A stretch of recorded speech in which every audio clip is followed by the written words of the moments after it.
vous avez dû remarquer que nous marchions pieds nus. Il y a une raison à cela. Avez-vous remarqué que la forme de vos pieds ont la forme de vos oreilles et que vous marchez sur une surface? Dans les oreilles, il y a aussi une surface qu'on appelle le tympan. On pourrait imaginer que la terre serait le tympan de Dieu ou du Créateur, et que vos pieds symboliseraient ce que vous dites, donc vos paroles. Donc, la marche pieds nus est un moyen de parler au Créateur. Voilà pourquoi marcher pieds nus. Ensuite, vous penserez sûrement, est-ce que c'est douloureux? Est-ce que les questions habituelles? Eh bien, au départ, c'est douloureux, oui, quand on n'est pas habitué. Mais au bout d'un moment, on atteint un seuil où la douleur se transforme en information. Vous avez juste une information sur la surface sur laquelle vous évoluez. Et plus vous marcherez pieds nus dans le temps, moins vous aurez cette dimension de la douleur. Et pourquoi c'est important de marcher pieds nus?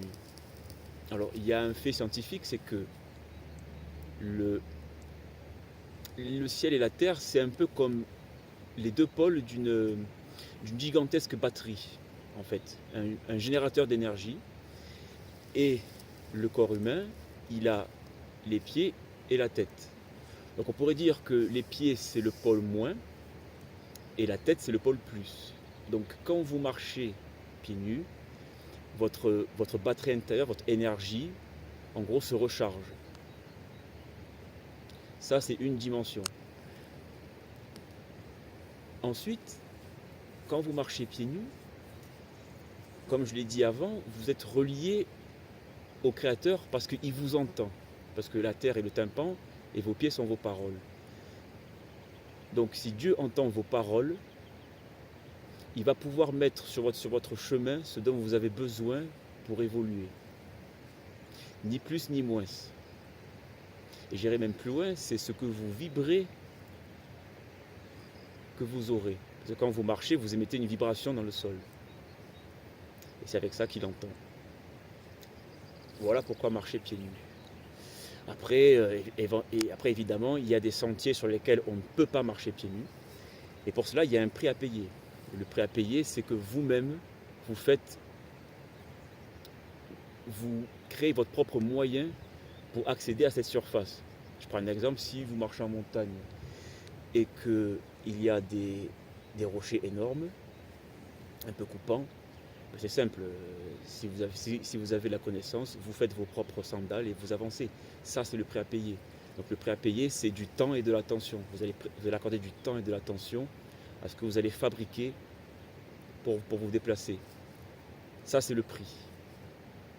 Après, vous pouvez très bien aller chez Decathlon et vous payer une paire de chaussures. Mais ça n'a pas la même saveur, c'est différent. Voilà. Donc le Créateur aussi peut vous entendre à travers chaque pas que vous posez. C'est-à-dire que quand vous construisez vous-même vos sandales, ben en fait c'est un pas aussi. Et donc il vous apporte ce que vous avez besoin pour vous fabriquer ce que vous avez besoin. Voilà.